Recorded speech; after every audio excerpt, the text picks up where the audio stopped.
జరగని విమర్శించడం. తద్వారా జనానికి ఏం ఫ్లాష్ అయింది, ఓహో ఇదంతా చంద్రబాబు స్కెచ్లో భాగమే.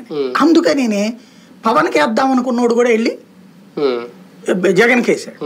ఆ కోపంతోనే బాబు మీద కోపం, బీజేపీ దీన్ని కంట్రోల్ చేయలేకపోతుందన్న కోపంతో బీజేపీ వాళ్ళు కూడా వెళ్ళి వైసీపీకి వేశారు. అంటే ఆ రోజున పవన్ కళ్యాణ్ ఆడుతూనే ఉన్నాడు. Then next Bharatiya Janata party 2019 తర్వాత ఒక క్లియర్ పిక్చర్ చేసేసుకుంది, మనం దేశవ్యాప్తంగా మనం విస్తరించాలి ఇక ఇదనేది. అందులో భాగంగా తెలంగాణ ఆంధ్రాలో ఒంటరి పోరాటం అని అనౌన్స్ చేసేసారు. తెలుగుదేశం పార్టీకి ద్వారాలు మూసేసామని అమిత్ షా చెప్పేశాడు. చెప్పిన తర్వాత తెలంగాణలో ఫుల్ ప్లెడ్జ్డ్గా దూకుడుగా వెళ్తుంటే ఆంధ్రప్రదేశ్లో వచ్చి పవన్ కళ్యాణ్ ఎవడడిగాడు అసలు పొత్తురమ్మని బీజేపీలోకి? పరిగెట్టబోతున్నటువంటి భారతీయ జనతా పార్టీకి 2 కాళ్ళకి ఉచ్చేసి లాగాడు పవన్ కళ్యాణ్. లాగి భారతీయ జనతా పార్టీని ముందుకు పోనీడు, వెనక్కి పోనీడు.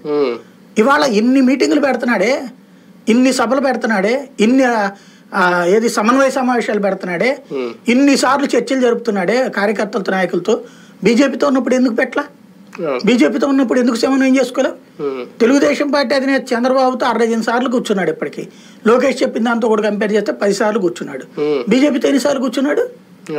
ఒక్కసారి 2 సార్లు. బీజేపీ వాళ్ళు బతిన్లాడితే అది కూడా కూర్చుని ఎప్పుడన్నా కన్ఫర్మ్ చేశాడా? పోనీ ఇవాళ రోజున ఇద్దరిది కలిపి సీట్ల గురించి ఎంత కసరత్తు చేస్తున్నాడే, ఏం స్థానిక ఉప ఎన్నికలప్పుడు ఎందుకు సహకరించలేదు? ఒక్క తిరుపతి అప్పుడు తప్పించి అది కూడా బలవంతంగా ఒక్క మీటింగ్కి వచ్చేసి వెళ్ళిపోయాడు.